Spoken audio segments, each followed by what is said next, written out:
الحمدللہ رب العالمین والصلاة والسلام علی حبیبہ محمد وآلہ وصحبہ اجمعین اما بعد فاعوذ باللہ من الشیطان الرجیم بسم اللہ الرحمن الرحیم وہذا کتاب انزلناہ مبارک فاتبعوہ واتقوا لعلکم ترحمون اللہم سبحانک لا علم لنا الا ما علمتنا انک انت العلیم الحکیم مولایا صلی وسلم دائما ابدا علی حبیبک من زانت بہ الصلوۃ معزز سامعین کرام السلام علیکم ورحمۃ اللہ وبرکاتہ۔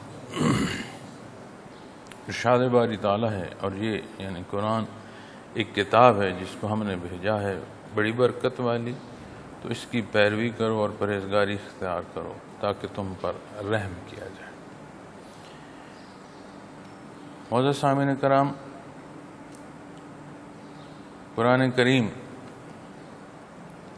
اللہ کریم کا کلام ہے اور اللہ کریم کا بہت بڑا احسان ہے، اس نے مخلوق کو اس سے نوازا۔ نبی کریم صلی اللہ علیہ وسلم کے معجزات میں بہت بڑا معجزہ قرآن کریم، جس میں زندگی کی ہر ضرورت، ہر سوال کا جواب موجود ہے۔ انبیاء سابقہ، اقوام سابقہ کے حالات، کتب سابقہ، صحائف، جب اس موضوع پر آپ دیکھیں گے، قرآن کریم سے استفادہ حاصل کریں گے، احادیث مبارکہ سے رہنمائی حاصل کریں گے، تو ایک بات بڑی واضح ہے کہ محدود وقت اور محدود حصوں میں مخلوق، لیکن یہاں جو ایک الگ امتیاز ہے وہ یہ ہے کہ اللہ جل شانہ نے اسے ایسے جامع، ایسے اکمل اور اقوام عالم کے لیے اور روز محشر تک کے لیے مخلوق کو عطا فرمایا۔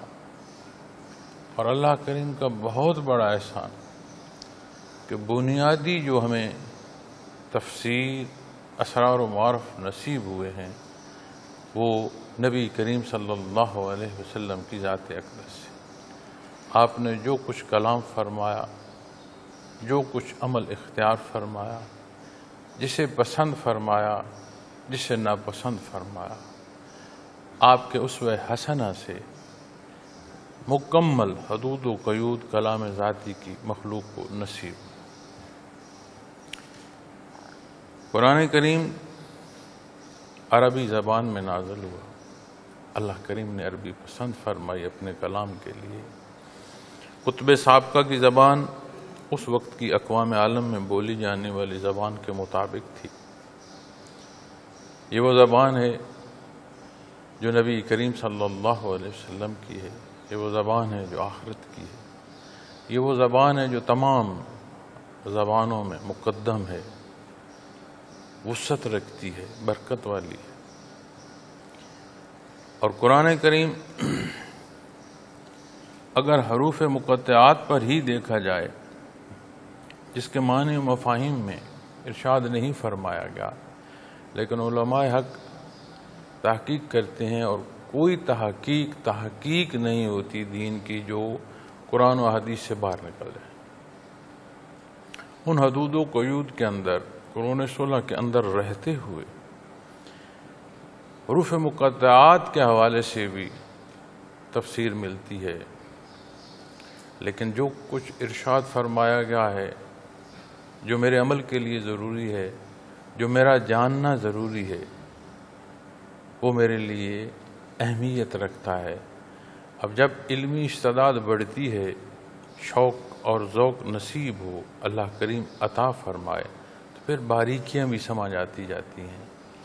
لیکن مزاج عام ہمارا جو ہو چکا ہے وہ یہ ہے کہ جو شاید میرے لیے ضروری ہے وہ میرے معاملات میں ثانوی درجے پر ہے، اور جو حکم یا جو معاملہ میرے عمل میں نہیں ہے اس پر مجھے شوق بھی ہے، ذوق بھی ہے، اس کو کھریدتا بھی ہوں، اس پر بحث بھی کرتا ہوں، اس پر رائے بھی قائم کرتا ہوں۔ تو دین اسلام ہمیشہ جہاں مخاطب فرماتا ہے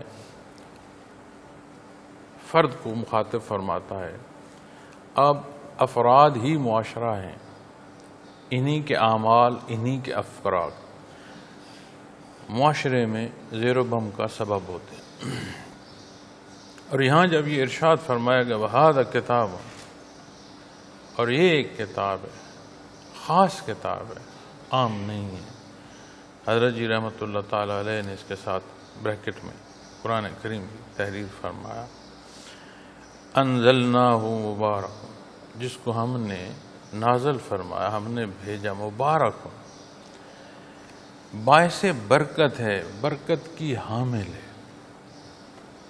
برکت ہوتا ہے کسی شے میں یا کسی عمل میں کوئی مثبت پہلو جو ہے اس میں اضافہ ہونا۔ ایک مفہوم عرض کر رہا ہوں، ہر عمل مثبت یا منفی کسی ایک پہلو پر ہوتا ہے۔ اسی طرح نیت جہاں سے ابتدا ہے، جو محرک ہے کسی بھی عمل کے لیے، وہاں سے بھی ظاہراً عمل صالح بھی ہو، لیکن اگر وہاں خرابی ہے تو وہ عمل صالح حصوں کے لیے اختیار نہیں کیا گیا، جانے مقاصد کیا ہے۔ لیکن عند اللہ جب پیمانہ آئے گا تو اس حصے پر آئے گا جہاں نیت ہے۔ اب اس کی برکت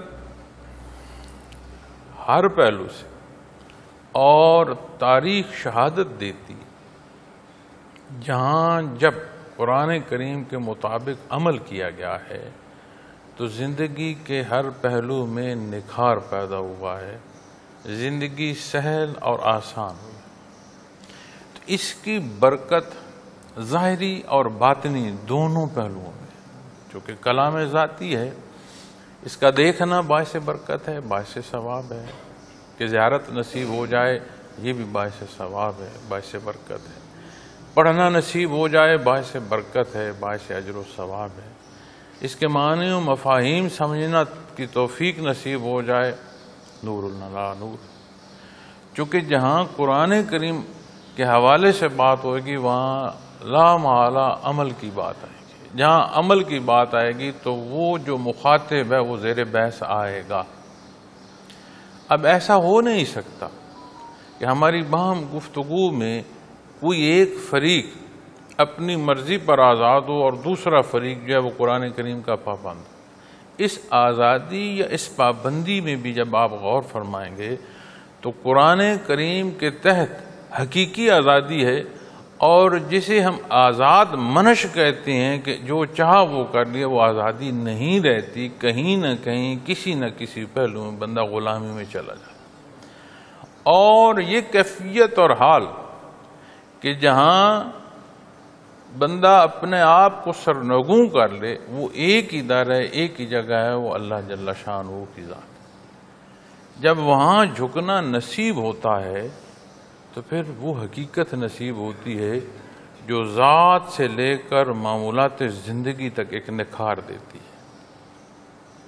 آج بڑے زور و شور سے یہ بات کہی جاتی ہے کہ جی انسانیت کی خدمت کر لی جائے تو یہ بہت بڑا کام ہے، آپ صاف رہیں، صاف سوچیں تو یہ بہت بڑا کمال ہے۔ نہ انسانیت کی خدمت ہو سکتی ہے، نہ صفائے ذات ہو سکتی ہے ظاہر و باطن، تا کہ اتباع محمد رسول اللہ صلی اللہ علیہ وسلم نصیب نہ ہو، ممکن نہیں۔ اس لیے کہ جو جہاں بیٹھا ہے وہاں سے جب وہ دیکھتا ہے تو اس میں اپنی پسند اور ناپسند داخل کرتا ہے، اور اس پسند و ناپسند کا بہت بڑا حصہ ہوتا ہے اس کے عمل میں، اس کے کلام میں۔ اور قرآن کریم ابتدا ہی جو فرماتا ہے، کلام ذاتی جو ہمیں جس راہ کی ہدایت عطا فرماتا ہے، جس کی تعلیم ہمیں نبی کریم صلی اللہ علیہ وسلم نے عطا فرمائی، اس کی بنیاد ہی لا الہ سے ہے، کوئی ہے نہیں، ہر شے کی نفی الا اللہ، سوائے اللہ کے۔ اب یہ وہ بنیاد ہے جو حقیقی زندگی ہے، جو زندگی کا ماحصل ہے، نہ صرف اس سے آشنا کرتی ہے بلکہ اس پر چلنا سہل بھی ہوتا ہے اور دنیا و آخرت سنورتی ہے۔ اب یہاں جب ارشاد فرمایا جا رہا ہے کہ وَهَذَا كِتَابُنَا، یہ وہ کتاب، وہ کلام اللہ کا، اللہ کریم کی عطا، انزلناہ، جسے اس نے عطا فرما، جسے اس نے بھیجا، مبارکن، بڑی برکت والی۔ اب کسی شے کی مٹھاس کو دیکھنے کے لیے اسے چکھنا ضروری ہے۔ اب جب چکھا جاتا ہے تو سمجھ آتی ہے کہ مٹھاس ہے کیسی ہے، اس کس درجے کی ہے۔ قرآن کریم پر جتنی بھی کوئی بحث کرتا رہے، جب تک اسے سمجھ کر اختیار نہیں کرتا، اس کے معنی و مفاہیم نہیں سمجھ پائے گا۔ اور اللہ کریم علماء کرام کے درجات بلند فرمائے، ان کی محنتیں قبول فرمائے کہ انہوں نے بڑی باریکی تک محنت کی، مجاہدے کیے، ساری زندگی لکھنے پڑھنے میں بسر کر دی۔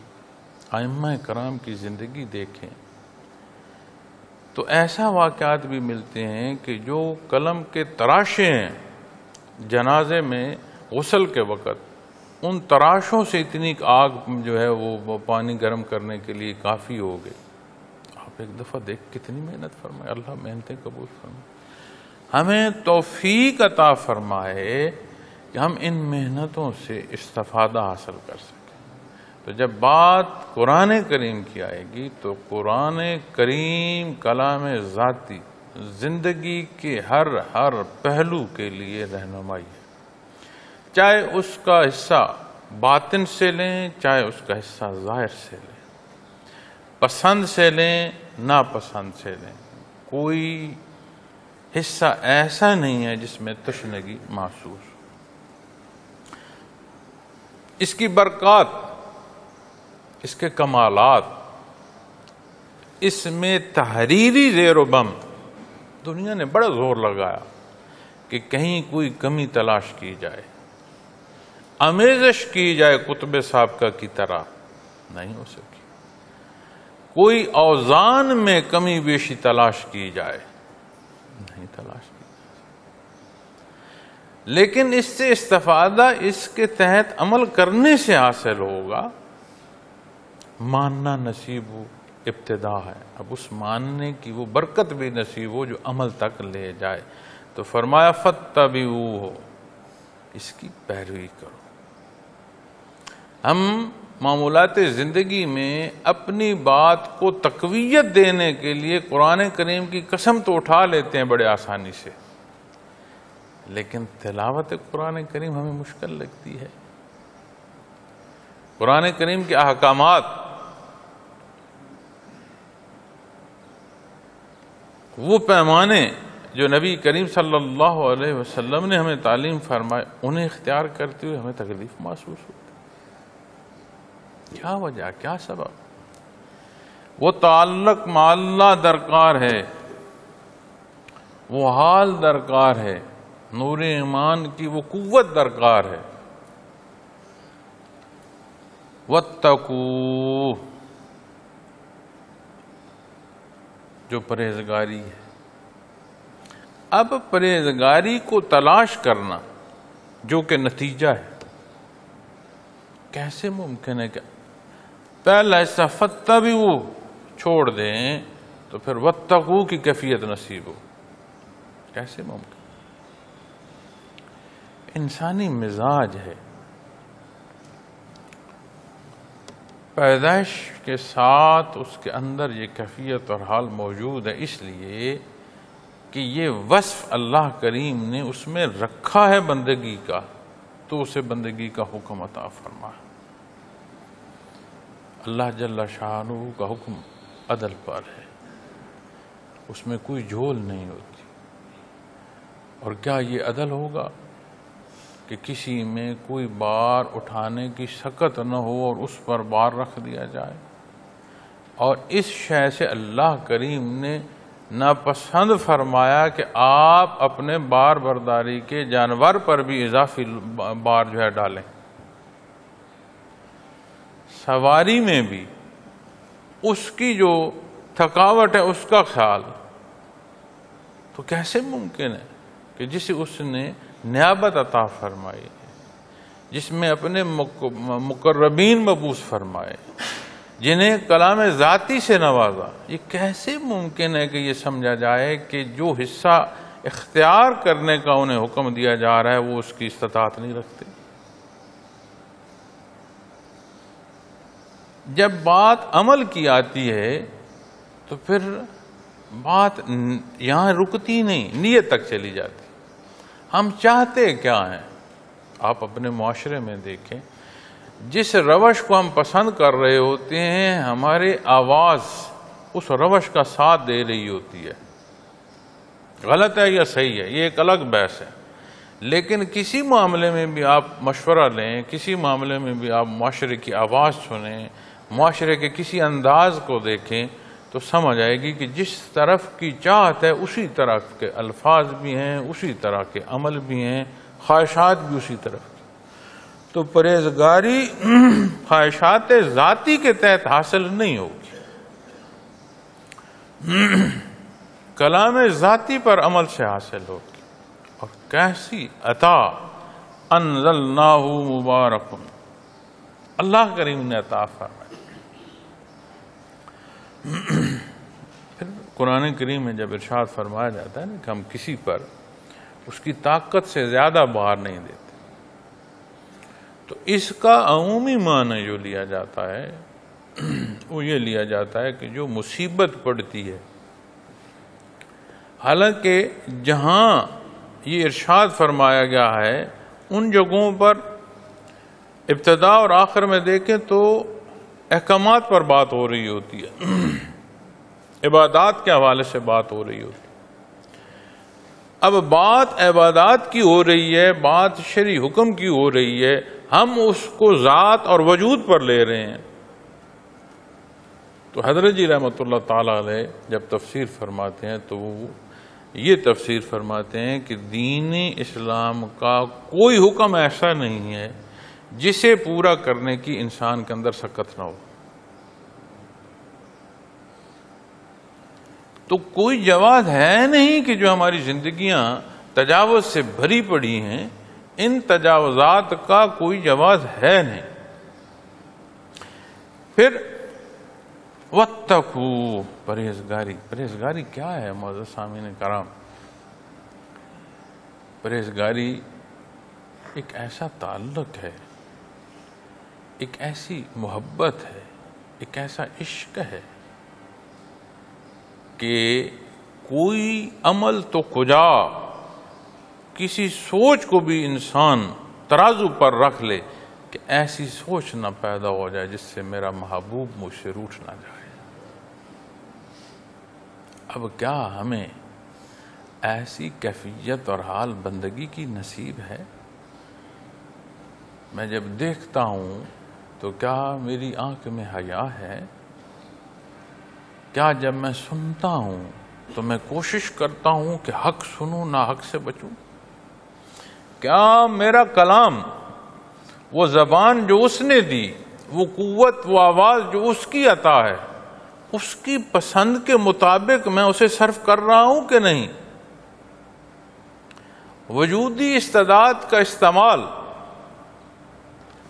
کیا ان حدود کے تحت ہے جنہیں نبی کریم صلی اللہ علیہ وسلم نے مقرر فرمایا؟ بڑی اچھی طرح سمجھ آ جائے گی کہ میں کہاں کھڑا ہوں۔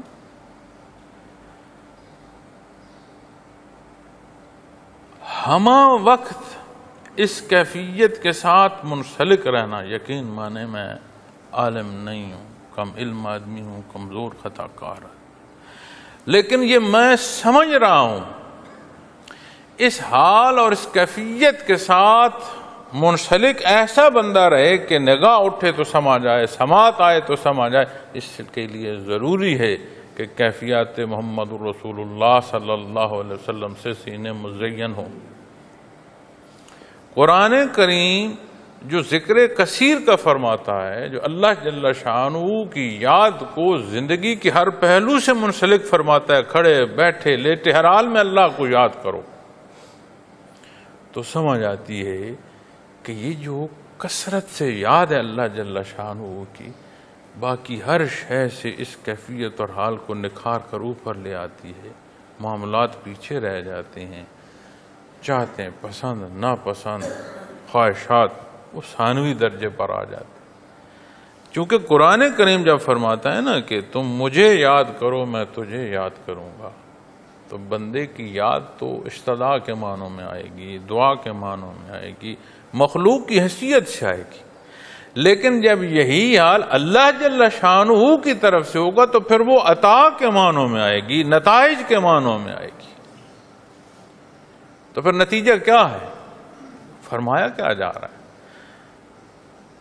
فاتبعوا، نتیجے میں اتباع نصیب ہوگا، چونکہ قرآن کریم اللہ کریم نے نازل فرمایا، عطا فرمایا، انزلناہ، اللہ کریم نے، جس کو ہم نے بھیجا بڑی برکت والی ہے،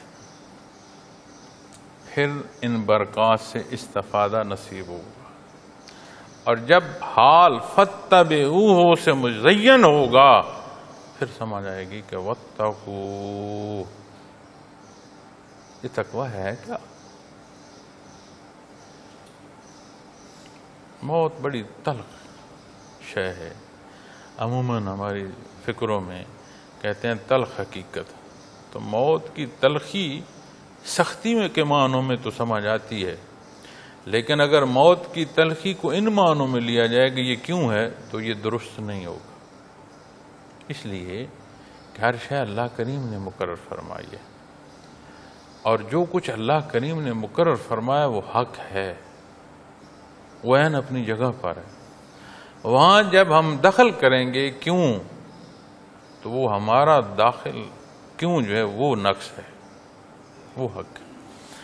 اب موت روبرو، تو وہ جو دنیا میں خدائی کے دعوے دار ہیں وہ تھر تھراتے ہیں، اے موسیٰ میں تیرے خدا کو ایسا مانتا ہوں جیسے تو مانتا ہے، جیسے تیرا قبیلہ مانتا۔ کیوں لرز گیا فرعون؟ حقیقت حال کھل گئی۔ تو کتنی دعوت دی، نہیں مان۔ تو معزز سامعین کرام، یہ کیفیت اور حال آج وقت ہے، آج موقع ہے، اس کو سمجھا جائے۔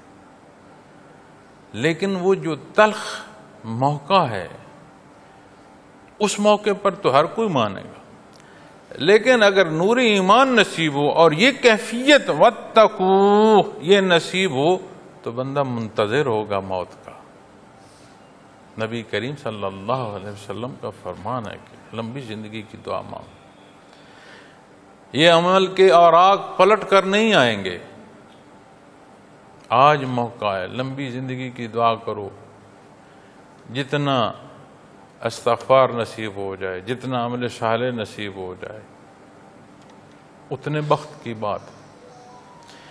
لیکن جب وقت مقرر آئے تو پھر گھبراہٹ نہیں آئے گی، پھر یہ کیفیت کہ میں اپنے اللہ کے روبرو جا رہا ہوں، بے شک وہ ہر جگہ ہر لحظے موجود ہے،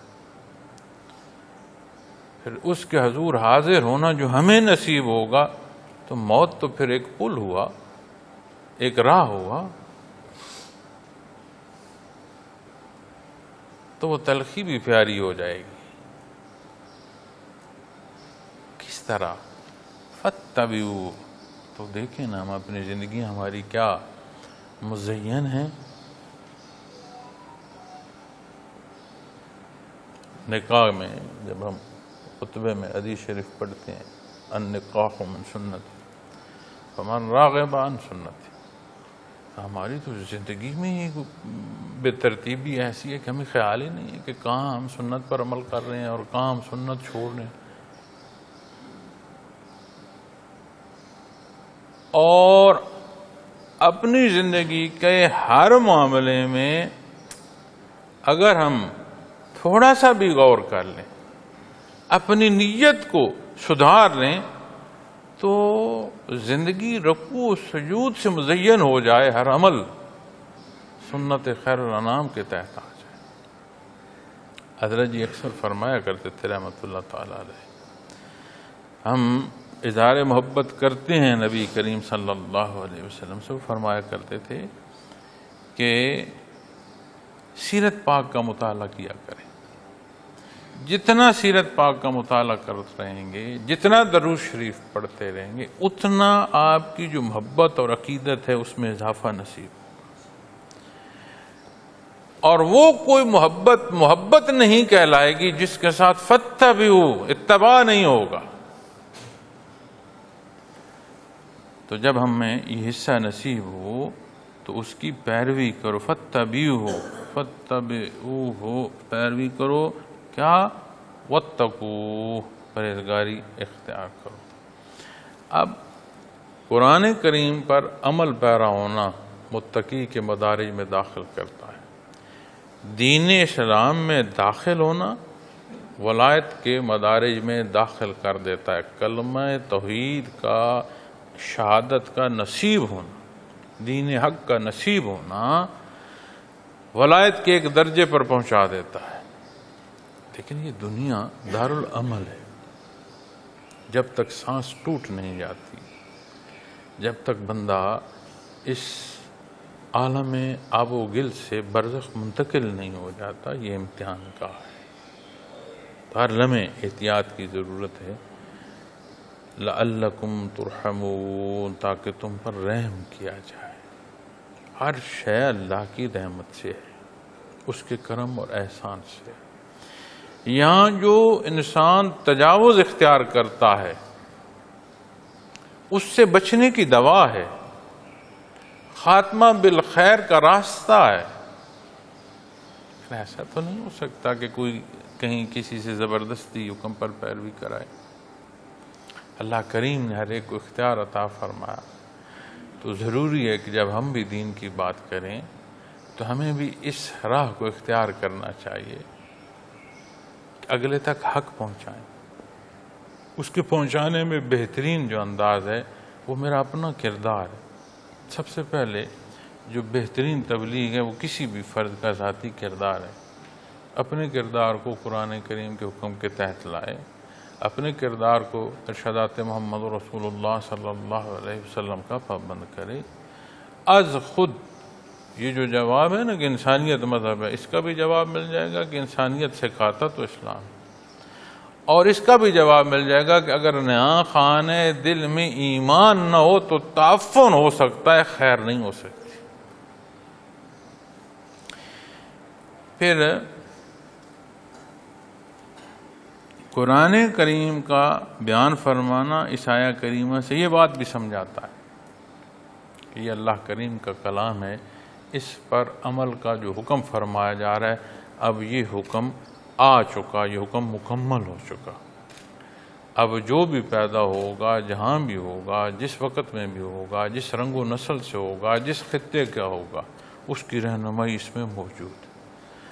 دنیا میں کون سا ایسا قانون ہے جو ہر رنگ و نسل کو قبول ہو، ہر موسم میں اس پر عمل کیا جا سکے، ہر خطے میں اس پر عمل کیا جا سکے، ہر کوئی اپنی جگہ رہ بھی سکے، آزاد بھی ہو اور صالح بھی ہو، اس سے دوسرے کو فائدہ بھی ہو، اپنی پسند و ناپسند کے ساتھ بھی جی رہا ہو، لیکن ایک ایسی خوبصورت حدود و قیود ہو جس سے معاشرے میں نکھار آ رہا ہو؟ کون سی ایسی کتاب؟ دنیا کے قوانین غالب کے لیے ہوتے ہیں، اور یہ قرآن کریم وہ اصول بیان فرماتا ہے جو طاقتور سے لے کر کمزور تک اس کے حقوق کا تحفظ کرتے ہیں، اس کے حدود و قیود کا تعین فرماتا ہے، زندگی کو سہل فرماتا ہے. اب دنیا کی زندگی بھی سہل ہوگی لعلکم ترحمون تاکہ تم پر رحم کیا جائے. اب جب فرمایا جا رہا ہے کہ اس پر عمل کرو گے تو اللہ کریم کی رحمت کو پاؤ گے، تو از خود یہ بات دوسرا پہلو جو سمجھ آ رہا ہے یا آتا ہے یا اعلان فرمایا جا رہا ہے جس کا کہ جب عمل نہیں کرو گے تو اللہ کی رحمت سے محرومی ہوگی، پھر رحم نصیب نہیں ہوگا. پھر جب اللہ کریم کی رحمت نصیب نہیں ہوگی تو پھر جو اعمال ہیں وہ اپنے ترازو میں ہمیں رکھ لینے، سمجھ آ جائے کہ پھر اس کے نتائج کیا ہوں. ان تقولوا انما انزل الکتاب علی طائفتین من قبلنا، قرآن کریم کا جو نزول ہے کہ تم یوں نہ کہو کہ ہم سے پہلے دو گروہوں پر کتابیں اتاری گئی تھیں، یہود و نصارہ کے حوالے سے، وَإِن كُنَّا عَن دِرَاسَاتِهِمْ لَغَافِلِينَ، اور ہم ان کے پڑھنے سے بے خبری رہے۔ خطہ عرب میں یہود و نصارہ کے علماء تھے، ساری تحریف کے باوجود، آمیزش کے باوجود، ایک جو اس تحریف شدہ جو تحریر ہے اس کے جاننے والے موجود تھے، لیکن دانستہ طور پر یہ کوشش کی گئی کہ عامت الناس اس سے واقف نہ ہو۔ اب اس میں کیا کیا سوچ رکھی ہوئی تھی؟ ایک پہلو جو تھا وہ یہ تھا کہ وہ مرہون منت بھی رہیں، اور کسی معاملے میں کوئی رہنمائی کرنی ہے تو جب ہم انہیں تحریر دکھا دیں گے تو ہم اس کے پابند ہوں گے، انہیں ویسا راہ دکھا دیں گے جیسے ہم چاہیں گے۔ تو زبان بھی نہیں تھی اور شناسائی کا کوئی انداز بھی نہیں تھا، لیکن قرآن کریم کلام ذاتی ہے، ہر پہلو میں جامع ہے۔ اللہ کریم جب مخلوق کو پیدا فرمایا اس نے ہر احتیاج پوری فرمائی، تو یہاں ایسا بھی نہیں کوئی کہہ سکتا کہ باراللہ ہم تو جانتے نہیں تھے۔ حالانکہ قرآن کریم پر عمل کرنے والے دنیا میں اس وقت عرب سے زیادہ عجم کی اقوام ہیں،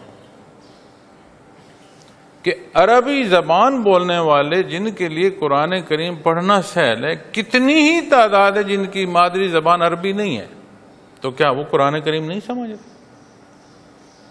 تو معانی و مفاہیم تراجم سے، علماء حق سے مخلوق تک پہنچے۔ اب قرآن کریم پر جو اور دین اسلام پر جو زیادہ کتب ملتی ہیں شروع میں فارسی میں ملتی ہیں، کیوں؟ فارس میں گیا، فتوحات فارس کے ساتھ جب دین پھیلا تو وہاں پر لوگوں کی ضرورت تھی جاننا، تو بے شمار تحقیق جو ہے وہ فارسی میں ہمیں ملتی ہے۔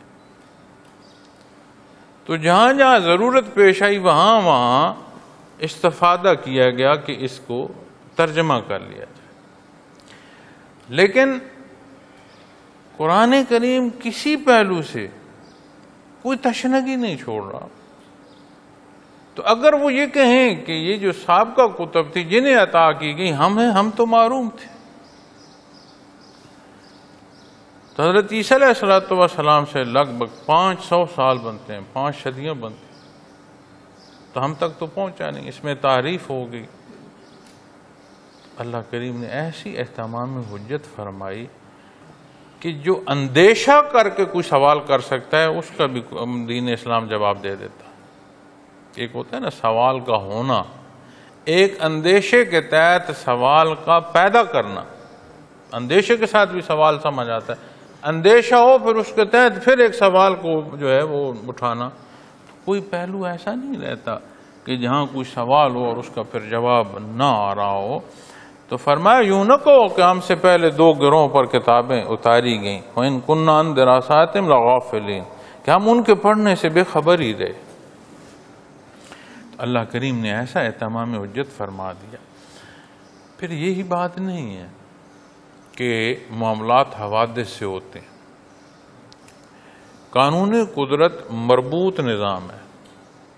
ہم تو سوچتے ہیں نا جی کہ باہر نکلے تو بارش آ گئی تو ہم نے اس سے بچنے کے لیے کوئی شے اٹھا لی، کوئی چادر اوڑھ لی، کوئی چھتری لے لی۔ کیوں جی؟ پہلے نہیں تھی، بارش آ گئی، حادثہ ایک پیش آ گیا تو ہم نے اس کا تدارک کر لیا۔ کپڑے ہم نے بارے پہن لیے، کوئی چیز اوڑھ لی، باہر نکلے، گرمی تھی تو اب ایک موقع پیش آ گیا کہ اب گرمی ہوگی، کیا کریں کہ یہ جو موٹا اوڑھنا لیا ہوا ہے اس کو اتار دو جی۔ تو اللہ کریم کی ذات علیم ہے، اس نے ہر شے کو پیدا فرمایا ہے، وہ ہر شے کو اس شے سے زیادہ قریب جانتا ہے، قریب ہے۔ وَنَحْنُ أَقْرَبُ إِلَيْهِ مِنْ حَبْلِ الْوَرِيدِ۔ تو جو نظام کائنات ہے یہ حوادث سے نہیں ہے، مربوط ہے۔ اگر ہوا کا جھونکا چلتا ہے تو اس نے کہاں جانا ہے اور اس کو جگہ کہاں میسر آنی ہے اور کس شے نے اس کی جگہ کو پر کرنا ہے، ہر شے طے ہے۔ کوئی خشک پتا جھول کے ہوا کی نظر اور ہوا کی آغوش میں نہیں آ سکتا تاکہ اللہ جل شانہ کا حکم نہ ہو۔ تو قرآن کریم کا نازل فرمانا، کیونکہ جب بات آ رہی ہے نا کہ ایسا نہ کہو کہ ہم تو جانتے نہیں، تو طرح طرح کے اعتراض اٹھاتے تھے، نبی کریم صلی اللہ علیہ وسلم کو تکلیف پہنچانے کی کوشش کرتے تھے۔ قرآن کریم ایسا جواب ارشاد فرماتا ہے کہ وہ رہتی دنیا کے لیے اصول وضع کر دیتا ہے۔ اب شان نزول آیات کریمہ کا آپ دیکھیں، اس موقع پر آپ کو علماء کی جو محنت ہے وہ بھی آپ کو نظر آئے گی، جنہوں نے ایک ایک واقعے کو جمع کیا ہے۔ ان آیات پر بھی جہاں آپ شان نزول دیکھیں گے تو وہاں آپ کو ملے گا کہ کیسے کیسے اعتراضات اور کیسی کیسی کوشش کی گئی، تو قرآن کریم اس کا جواب ارشاد فرماتا ہے۔ لیکن چونکہ کلام ذاتی ہے، ایسا جامع ہے کہ اصول بن جاتا ہے جہاں ارشاد فرمایا جا رہا ہے۔ اب جب ہم یہ دیکھیں گے کہ ہم ان کے پڑھنے سے بے خبر رہے تو ہمیں خبر کہاں سے مل سکتی ہے اگر کلام ذاتی نہ ہو؟ تو ہر جگہ قرآن کریم کا جو بیان فرمانا اصول وضع پر دیتا ہے اور ہم ان کے پڑھنے سے بے خبر ہی رہے۔ اب یہ تو بات وہ ہو گئی کہ جو اعتراض کر رہے ہیں اس کا جواب۔ اس کا جواب کیا ہوگا کہ یہ سارا کچھ عطا کر دیا گیا، پھر جو غفلت برتی گئی۔ کیوں کسی شے کا عطا کرنا، عطا فرمانا، کسی شے کا میسر آنا۔ آپ دیکھیں کہ کوئی کھاتا پیتا جب بندہ کوئی چوری کرتا ہے تو اسے کیا کہتے ہیں سب کہ تیرے پاس اتنا کچھ ہے پھر تو نے یہ کیا یخ ماری۔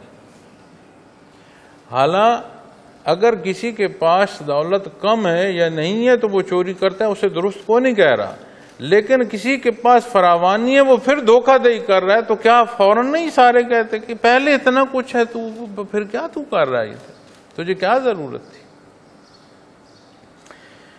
اسی طرح جب ہم یہاں دیکھیں گے تو کسی شے کا یا کسی عطا کا ہونا ایک بات ہے، اب یہ عطا ہے، اب جب ہم اس سے استفادہ حاصل نہیں کریں گے تو کیا دوسرا سوال نہیں آئے گا کہ تجھے یہ کچھ عطا فرمایا اور تو پھر بیٹھ گیا، تو کہاں بھٹکتا رہا؟